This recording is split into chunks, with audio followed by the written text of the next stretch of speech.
Welcome to Goodwill's Power of Work Breakfast. Thank you for joining us during this virtual event. My name is Edgar, Goodwill staffer and your host for this online event. This morning, we're coming to you from our University Heights store. This is Goodwill's newest retail store, opened this spring with record sales, even in the midst of a pandemic.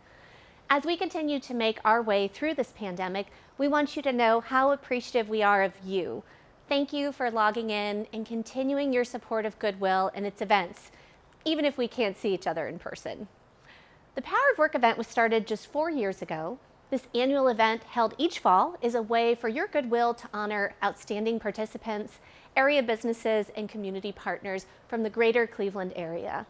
The Goodwill territory is large, covering 10 counties in Ohio and West Virginia. To be sure we're honoring individuals and organizations throughout the entire territory, we offer a spring event focused on our southern territory and this Power of Work event to shine the spotlight on our northern territory. So this event is honoring those from the greater Cleveland area, but I have a feeling we have folks tuning in from all over the region. On your screen, you will see a chat box. Take a minute now to tell us where you are logging in from. East Side, West Side, maybe Geauga or Lake counties. Or maybe you're watching from our southern territory like Canton, New Philadelphia, even Steubenville or Weirton, West Virginia. Wherever you are logging in from, please know we're happy you're here. Throughout this presentation, we encourage you to post comments and participate throughout the broadcast. The COVID pandemic has prevented us from celebrating in person, but this virtual environment has allowed us to introduce new ideas to this event. Last week, we kicked off an online fundraising auction connected with the Power of Work Breakfast. If you haven't already, log on and register and begin to bid on items and experiences. All of the funds raised through this auction will support Goodwill's mission programs. You can log on to goodwillgoodskills.org/breakfast to register and bid. Auctions will be closing this evening at 9 p.m. And again, all proceeds from these auctions will support mission programs of your Goodwill. We want to give a special shout out to USI, our sponsor for this event. USI has been a longtime supporter of Goodwill Industries. We're so appreciative for their sponsorship. Thank you to Kevin and Kate Bang of USI for your continued support. And thank you also to all of the companies and individuals who donated auction items. Your support means so much. Sponsorship of this event, funds generated through our auction, and donations from you. These are all ways to provide immediate and lasting support of Goodwill's programs. If you feel so moved to offer a financial gift to Goodwill, you can do so by logging onto the auction site where there's an option to donate, or you can text a gift. Text Goodwill to 44321. That's Goodwill to 44321. On with the program. Ann Richards serves as Goodwill's president and CEO. When she was named to this position more than 4 years ago, Ann and the board of directors had a laser focus on expanding Goodwill's impact in the greater Cleveland area. Since then, our Goodwill has grown exponentially through this region, expanding and improving our retail stores, developing new partnerships, and serving individuals and families. Let's hear from Ann. Good morning, everyone. Thank you so much for logging in today. I am so excited to be with you this morning, coming to you from beautiful downtown Cleveland. Cleveland is an incredible city, and the skyline behind me, amazing.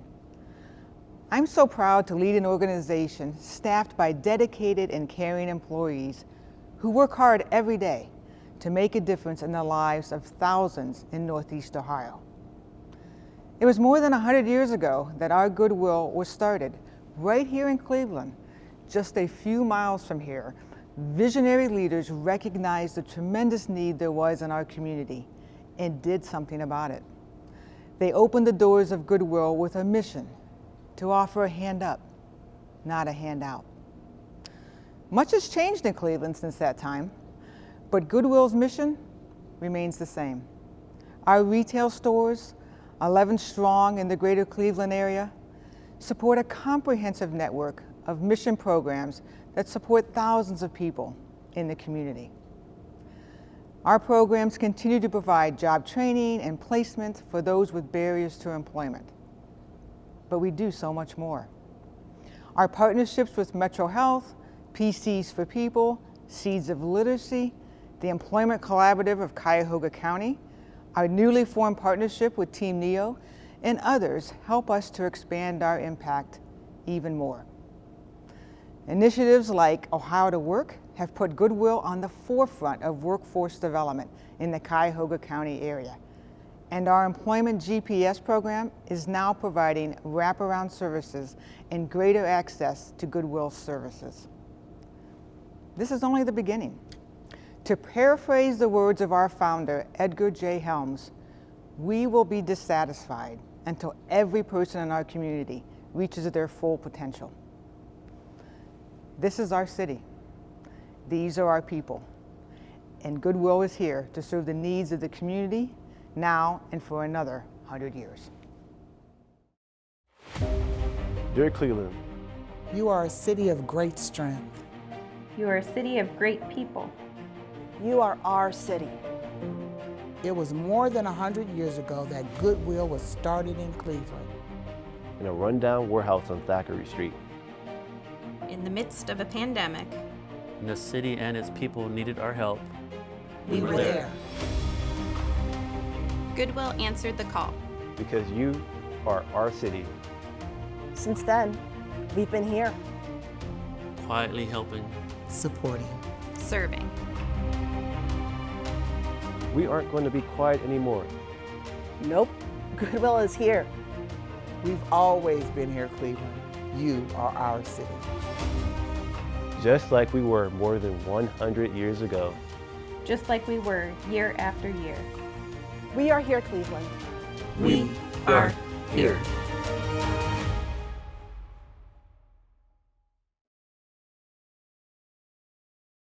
We are gathered here virtually to honor outstanding Goodwill participants and community organizations that have helped to further Goodwill's mission this past year. Jeanne came to Goodwill earlier this year with some challenges. She looked to Goodwill to help her train for a job and eventually secure a job in the community.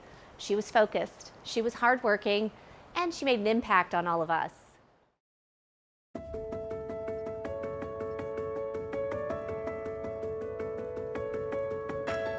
It gives me a lot of confidence in myself that I can do something like this. My name is Jeanne, and I live in Cleveland Heights in an apartment building which I've lived in for almost 32 years. Jeanne started in the work adjustment program here at the Mayfield store. She was here about 2 weeks, and after the 2 weeks we started job development, and she got a job probably 2 days after she stopped the work adjustment. The work adjustment program is a program where we work with individuals to work on some skills that will prepare them to get jobs. Sometimes it's attendance, sometimes it's pace, sometimes it's behavior. The next step's traditionally job development, where we do a resume, we apply for jobs, we practice interviewing, we actually interview with employers, and then we hopefully get a job for them. Jeanne was very determined. She was a quick learner, and she took a lot of pride in her work. The training helped me because I just did it for 2 weeks, but it was 5 days every week, and so I knew I had to get here on time. I did sizing, and I put new merchandise out onto the floor, and I would pull different colored tags and pull the merchandise with that colored tag and bring it to the back and take it off the hanger. When Jeanne first came to Goodwill, she had been out of work for a while, and I think she wanted to get back in the workplace, and she had a great attitude. I think that's one thing that you can't give somebody. She had a goal, and she wanted to reach the goal, and she eventually did. I've been working at Giant Eagle 6 months today. Working at Goodwill helped me to work at Giant Eagle because you work with the public when you work in a store. And there's all kinds of people from all different religions and backgrounds and age, and working at Goodwill, redefined me because I knew that's what I wanted to do. I'm a cashier, but sometimes the cashiers, before you start your shift, or even sometimes after your shift is over, like in the middle of it, you have to go into the lobby and greet the customers and sanitize the shopping carts with a spray bottle and paper towels and spray them down and wipe them down. And you do that, and then when you get to the cash register, it's mostly just ringing up their groceries. Someone told me a long time ago, when you have a job, 50% of it is showing up on time. So just, making sure that I'm on time, and then, the rest of it is like the other 50% was working. Well, knowing that even though I have a disability, I can still work, and I don't have to let that stop me. I think Goodwill helps participants with their barriers by starting small, with small steps. Every journey begins with a single step and customizing it to what they need. Shopping at our stores is more than just getting a t-shirt or a book or a pair of shoes. We use our revenue to help people in various programs. We do everything from helping them identify what their goals are and what jobs would fit those goals, to giving them experience in the field, to getting them into job development, and ultimately to get them a job so they can contribute back to the community. It gives me confidence that I'm supporting myself, and I just feel good about it.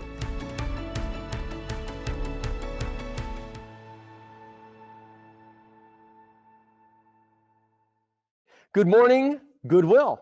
I'm Joe Cronauer from the studios of WKYC, and I want to welcome you all this morning.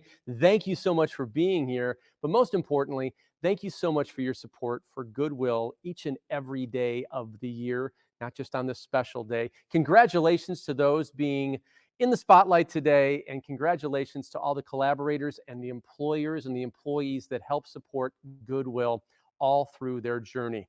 Congratulations on all you do. Thanks for your generosity, and thanks for your heart. And just FYI, if anybody wants to give anything to Goodwill anytime, simply go to goodwillgoodskills.org. I know that by heart. Congrats.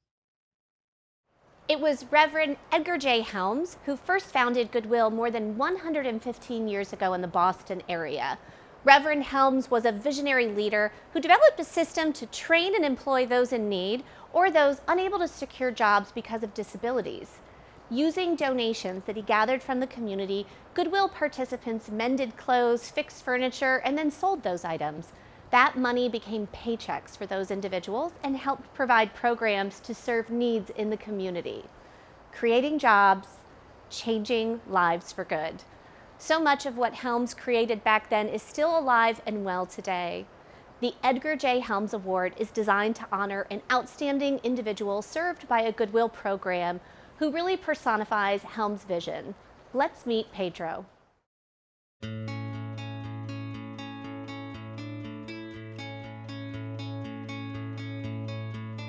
I had injured my hand working at a factory. The machine took part of my finger. Then after I went through rehab, they tried to put me into working slowly. And that's how I ended up here. So Pedro worked with us in a situational assessment and work adjustment program at our Middleburg Heights location.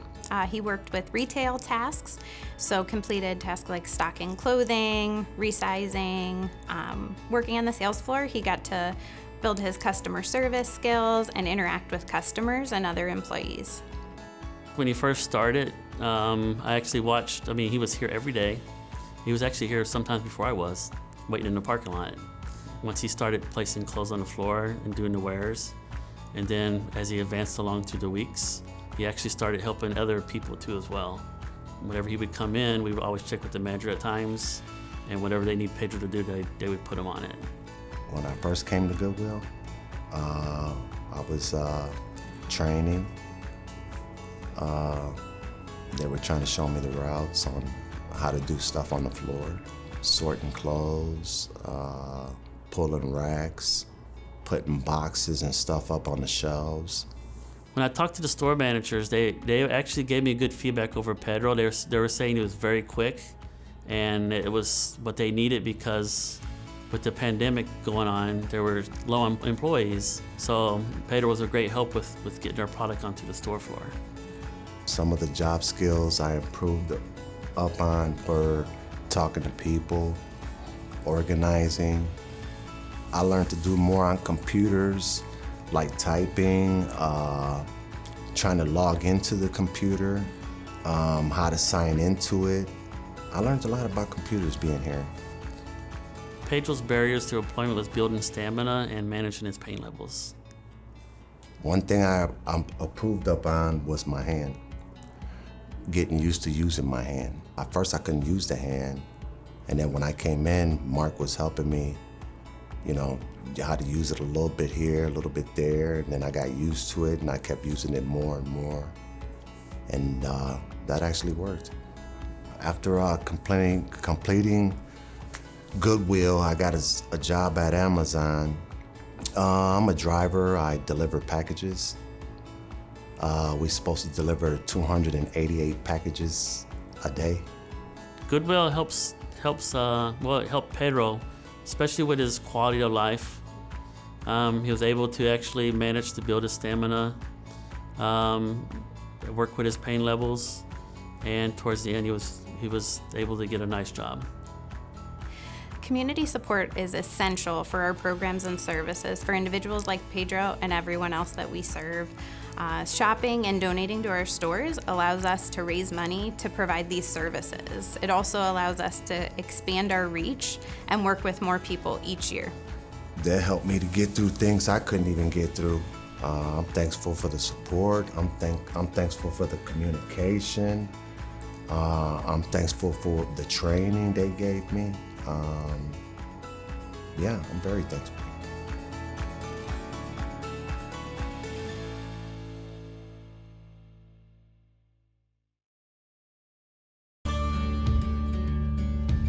Hello everyone at Goodwill, Natalie Herbick here from Fox 8. I just wanted to thank all of you, first of all, for all of your hard work. What you do in this community is truly remarkable and meaningful.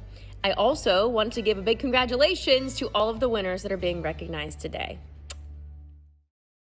Magnet is an organization focused on helping Northeast Ohio's manufacturing businesses grow. Magnet has been a valuable local partner to Goodwill. The agency has brought together a variety of workforce agencies to better serve the residents of Cuyahoga County. The results? Connecting people to higher-paying jobs in in-demand sectors. Congratulations to Magnet for being named Goodwill's Collaborative Partner of the Year. Well, hi, everybody at Goodwill. It's Leanne Summers from Channel 3 and WGAR. Just want to thank you all for everything that you're doing for the community, and a big congratulations to all the winners being honored today. You may know the Winking Lizard restaurants for their yummy wings. Here at Goodwill, though, the Winking Lizard is known as an outstanding partner.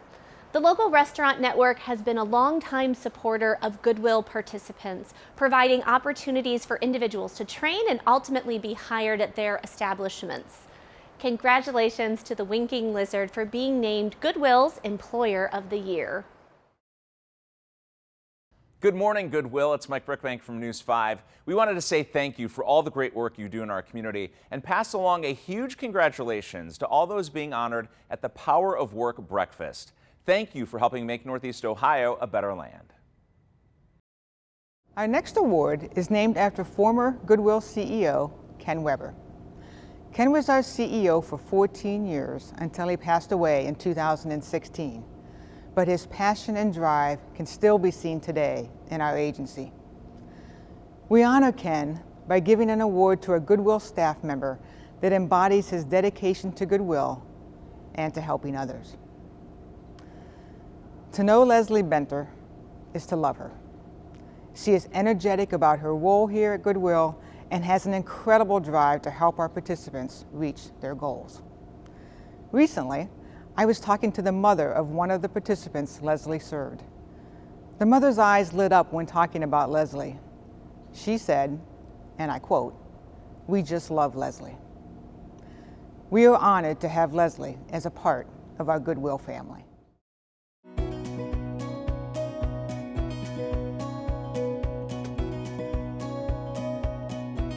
When I was interviewed for this job, I must not have had my glasses on because I thought Goodwill said God's will. So my concept at the interview was that Goodwill did God's will, which was good things for the community and everybody. So I wanted to be a part. I was in. I was all in. I get to work with some of the coolest people in the world. It's humbling when you have that success story. I have a real recent one. Young man, he is a stroke survivor. I got a job lead about a new popcorn place in downtown Cleveland, and he took the application back, introduced himself to her, and got the job. And when I checked on him after his first week of work, he was standing at the bus stop, and he was almost in tears because he was so grateful. Just when I think about it, how I'm allowed to help people who didn't think they could and didn't think they would be able to do what I take for granted. This is why I work here. I feel like this is why I work here. This is why I want this job. This is why I want to be good at it. When people say you're never going to be able to do this, you're never going to have a job, you're never going to be able to do anything independent or unassisted. And then they meet me, who I'm rah-rah, shish kubai, I'm this great cheerleader, and I'm saying you can do anything you want to do. Just let me help you do it. I'll be your biggest cheerleader, I'll be there to cheer you up, and I'll follow you for a year to make sure you're successful. And that's amazing to watch it happen and to see them want to get up and go to work every day. Be ready when their transportation picks them up to drop them off at their job. And then the employer is happy as well, because now I've got an employee that's not going to take the day off after payday. It's not going to call in sick. This employee is going to show up and they're going to work, and they may need a little assistance, but Goodwill is there for that. If you want to go that extra mile and go beyond great, then Goodwill is the place for you. I'll be here till the cows come home. So I plan to retire from here unless they kick me out sooner, and then that'll be okay too, I guess. I don't know. But yeah, it's a good place to work.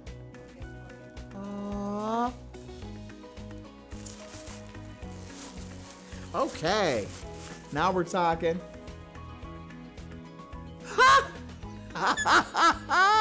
This is amazing, yes. I'm a star, I'm a 10, yes. No autographs. Thank you very much. The red carpet, please, yes. Thank you. Oh my. These are great. Thank you. Thank you so much. This is amazing, guys.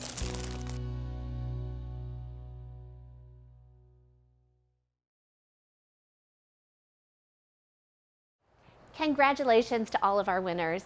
Throughout this event, we want to remind you that our online auction is open. In fact, you can bid on items through the auction till 9 p.m. tonight. Log on to goodwill.skills.org/breakfast to bid. And if an auction isn't your style but you still want to give, please consider a monetary gift that can be made at our auction site or by texting Goodwill to 44321. Serving up inspiration for us this morning is Rob Snow. Rob's a local guy who for many years worked as a comedian and a performer. We're blessed to call Rob a friend here at Goodwill. These days, he travels throughout the U.S. as a speaker and performer with a different twist. I'll let him tell that story.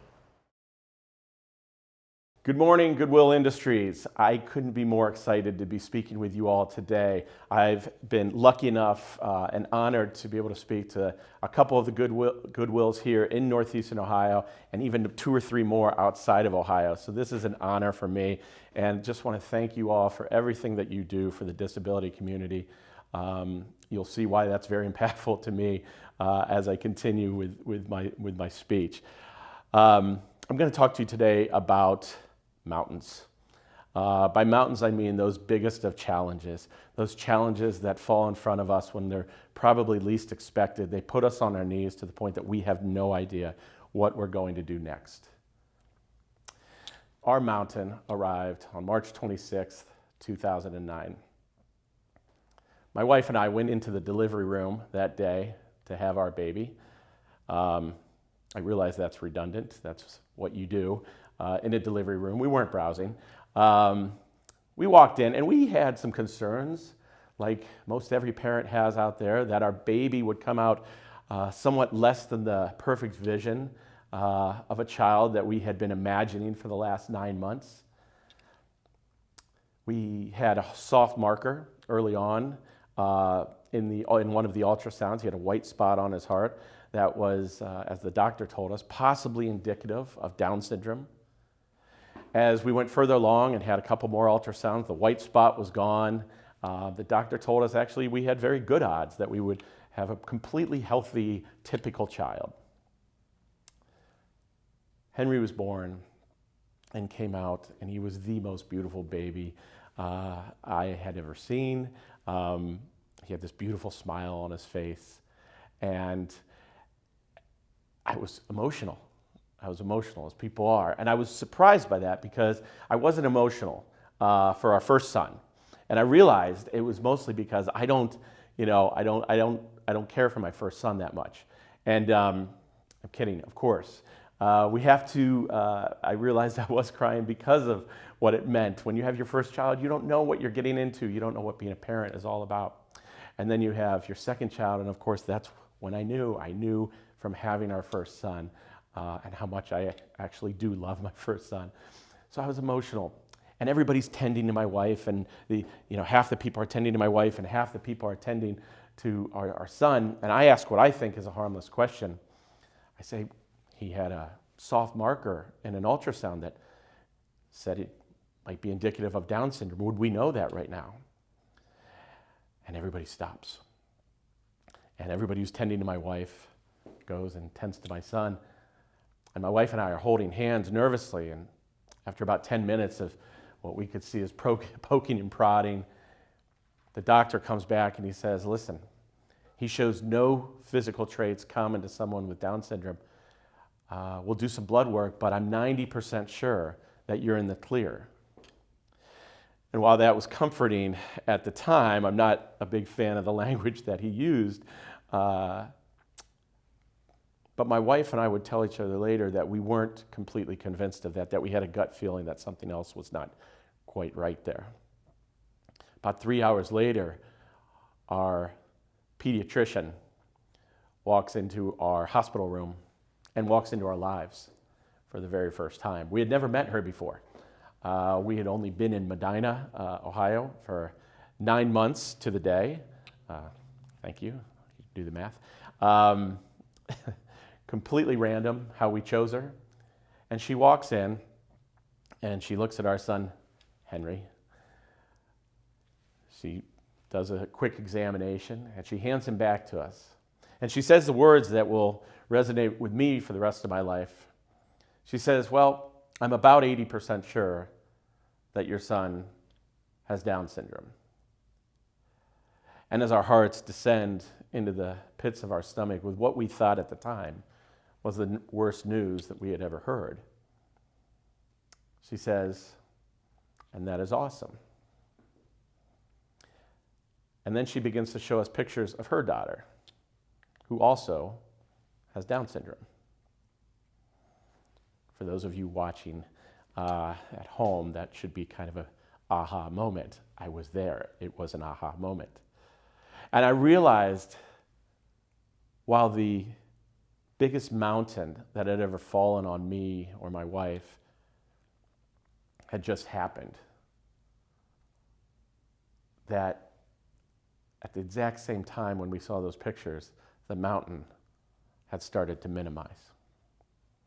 So, who's ready for the the Rob Snow 7 steps to minimizing your mountain? I'm sure you're all nodding your head at home, so I'm going to get right to it. Now, let me tell you a little bit about these 7 steps to minimizing your mountain. They are simple in theory, they're simple in thought, they're not complicated, but they're hard. This is a mountain. This is the hardest thing you'll ever do in your life. So they are hard to do. And you'll come back to these steps quite frequently. They're not necessarily in order. You know, you'll be coming back. And the main thing to remember is, as hard as they are, this is the deal. I'm not interested in a fair fight with my mountain. I'm not. It makes no sense. In a fair fight, I could lose. So I need to stack every advantage I can have. When we have these mountains, when these things happen to us, I need to stack everything in our favor. So that's what these 7 steps do.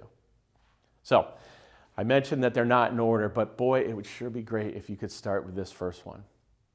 If you could start with step number 1, why? If you can answer why.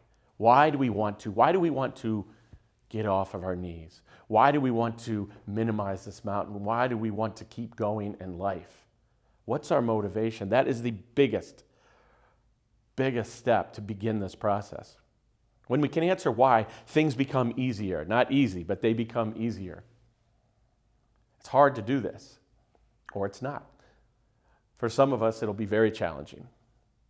You have to decide what is your motivation. For me, you know, some people will say, hey, I'm going to do this for me. I'm going to do this for me. I'm never my best motivation. I've been through way too many diets in my life to say I'm going to do this for me. I'm not great motivation. Some people are great at that. But as I sat in that hospital room and we introduced Charlie, my older son, to his little brother for the first time, Charlie runs in the room. This was after we had heard, we received the diagnosis, and we're not feeling great. Myself, my wife, we're not doing so great.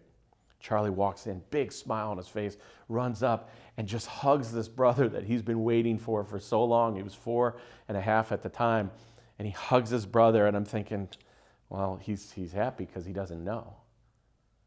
And then I'm thinking more on that, and I'm going, no, he's just happy because he has his brother. And even if he knew, and even if he was old enough to understand what Down syndrome was, it wouldn't matter. And I realized that at that moment, it wouldn't matter to him because he just had a brother. And so I said, how can I be a father? This kid is so happy right now. Look at me. I'm upset about this. I'm worried about this. I'm concerned.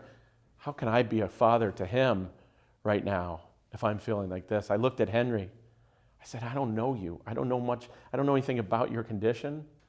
I don't know what life has in store for us, but I can't be a great father to you if I'm feeling like this. And I looked at my wife, who was struggling, and I could see her starting to tear up as Charlie came in.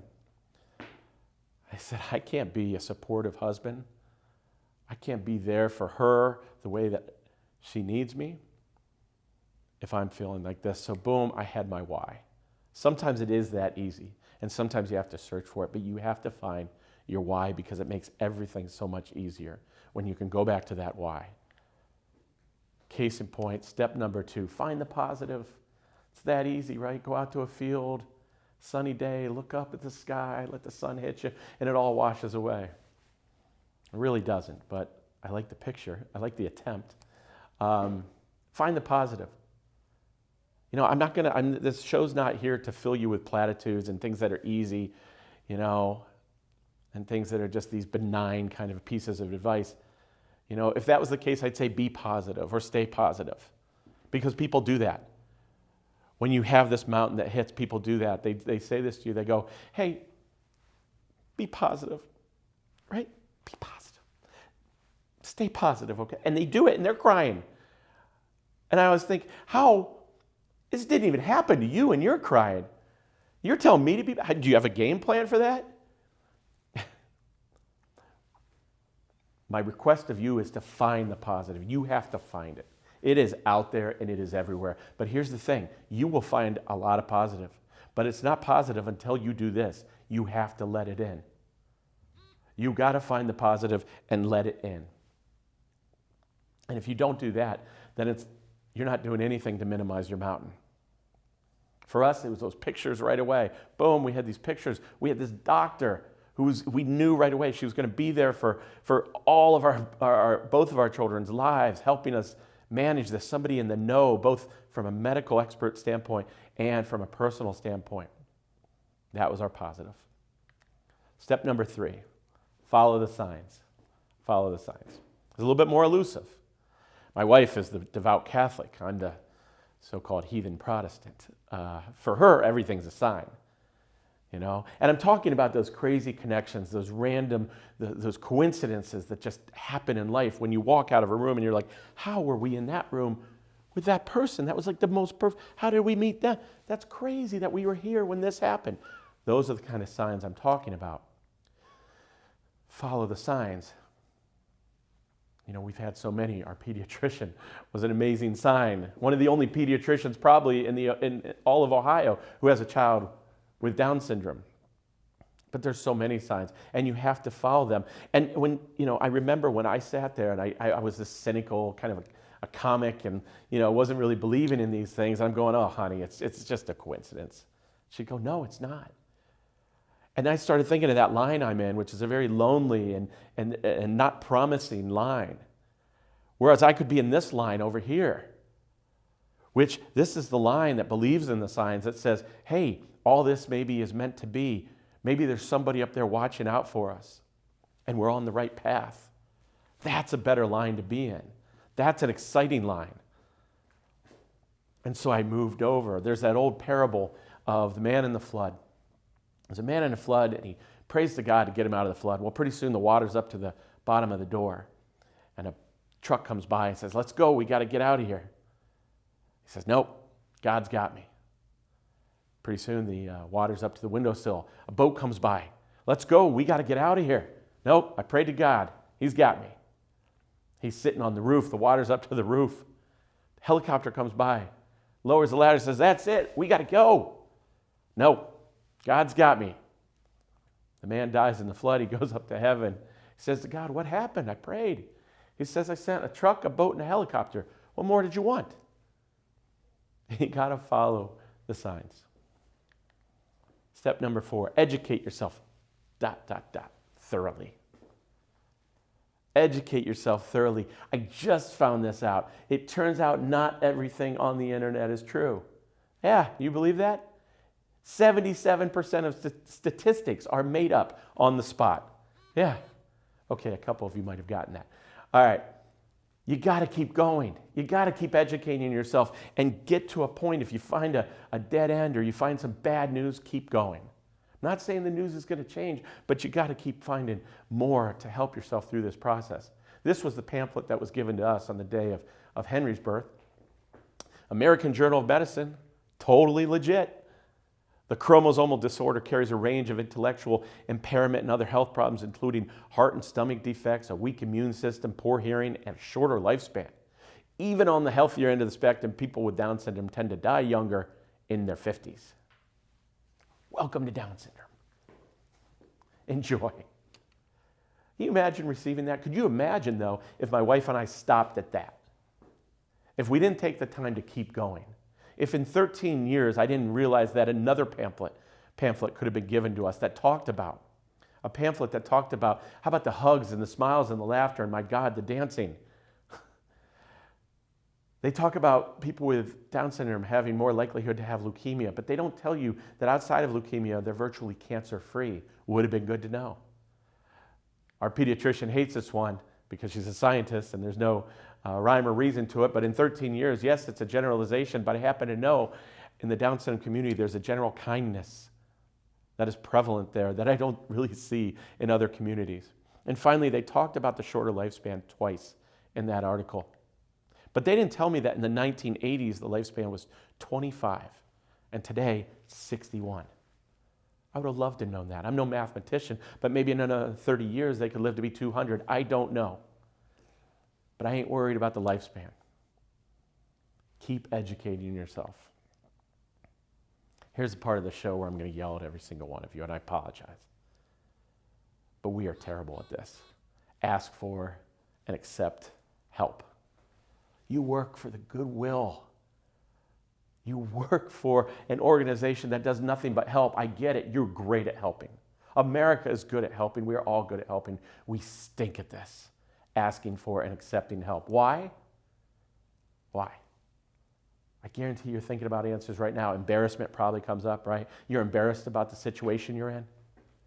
You don't want to be a burden to other people. Top 2 answers on the board. We don't ask for help or accept it. All of our lives we're born to practice makes perfect.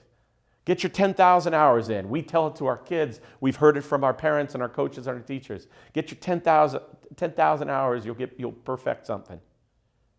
Well, that's all well and good. And then something falls on us that we've never done before in our lives. We have no idea how to do it. And when somebody, our good friends, our closest people come up to us and they say, hey, how can I help? We go, I got this. Right? We all do it. There's 1% of you saying that they've asked for and accepted help before. I know it. I've seen it in my shows.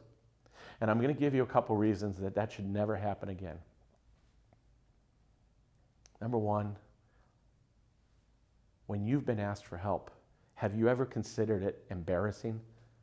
You're embarrassed for that person? Have you ever felt burdened by it?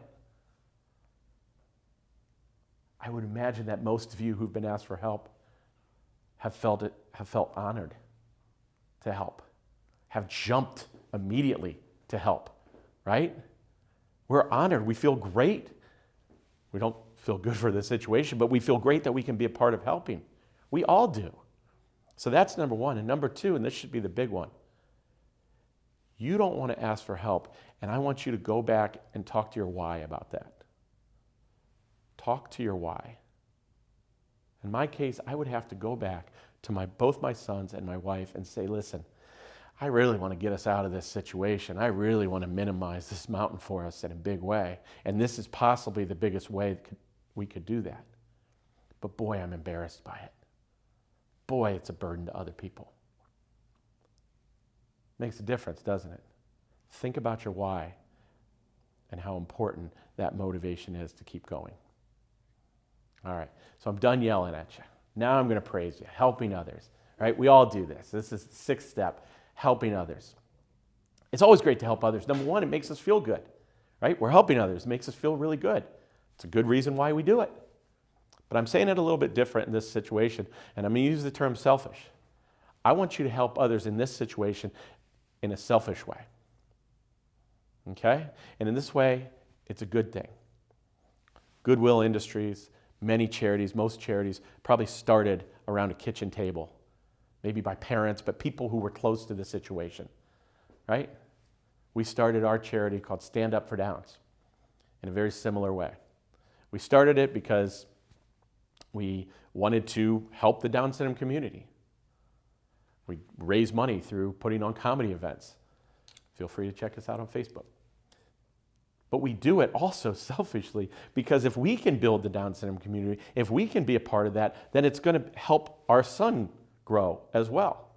We might benefit an organization that one day will be able to help our son in a meaningful way. And yes, we're helping other people. But there is a selfish component to it. It's easy to help others at times.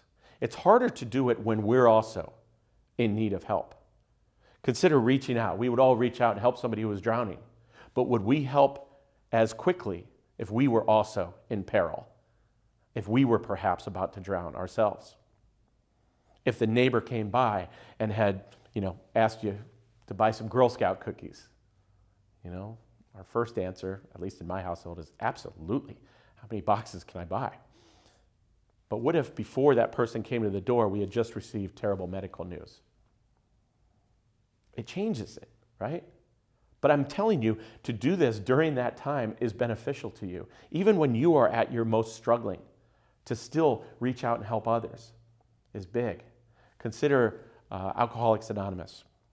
We have sponsors. Sponsors in Alcoholics Anonymous are people who are going to help others go through the steps, go through this journey.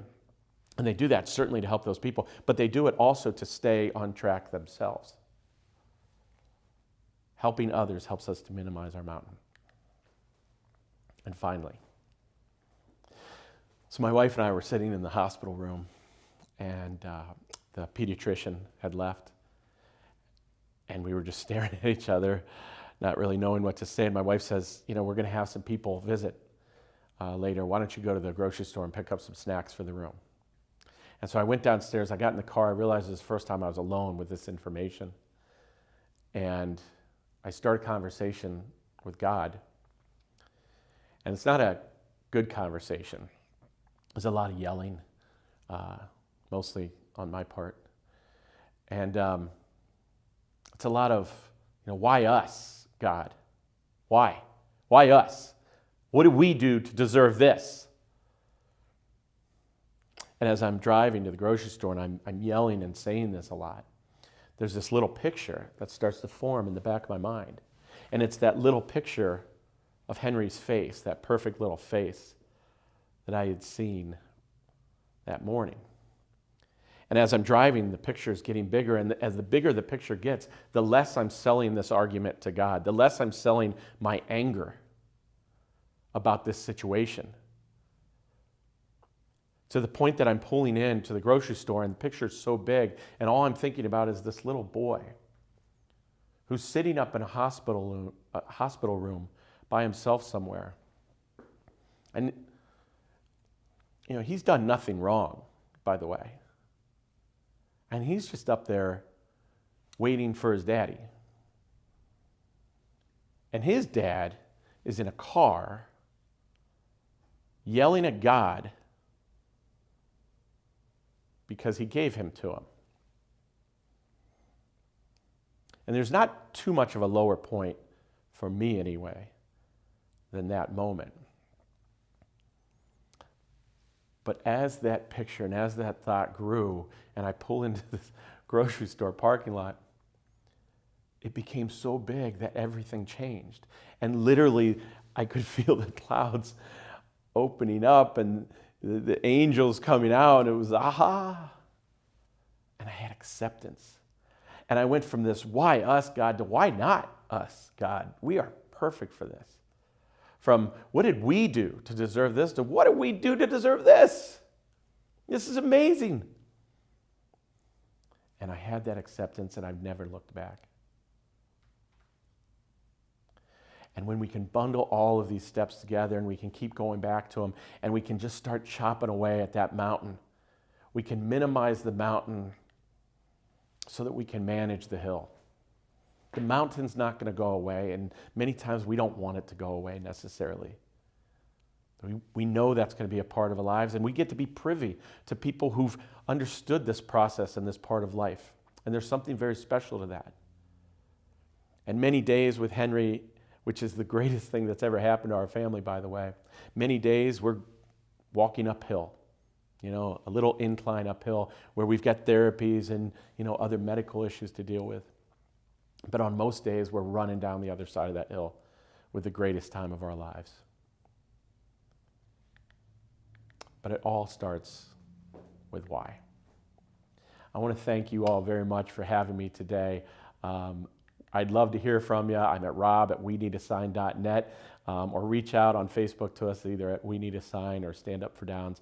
But God bless, and thank you all very much for everything that you do. Take care. Thank you all for joining us virtually to celebrate your goodwill. Thank you to our sponsor, USI. Thanks to our board of directors, donors, and customers. Hopefully you're moving on with your day just a little more inspired to donate to Goodwill. Material donations or a monetary gift are much needed. Or maybe you're inspired to share with others the story of your goodwill. Our fundraising auction will remain open till 9 p.m. this evening. And the videos you saw this morning are all available on our website, goodwillgoodskills.org, or through our YouTube channel. Give us a share on your own social media and tell others of the tremendous impact Goodwill has on the greater Cleveland community. Thank you all for joining us for the Power of Work event.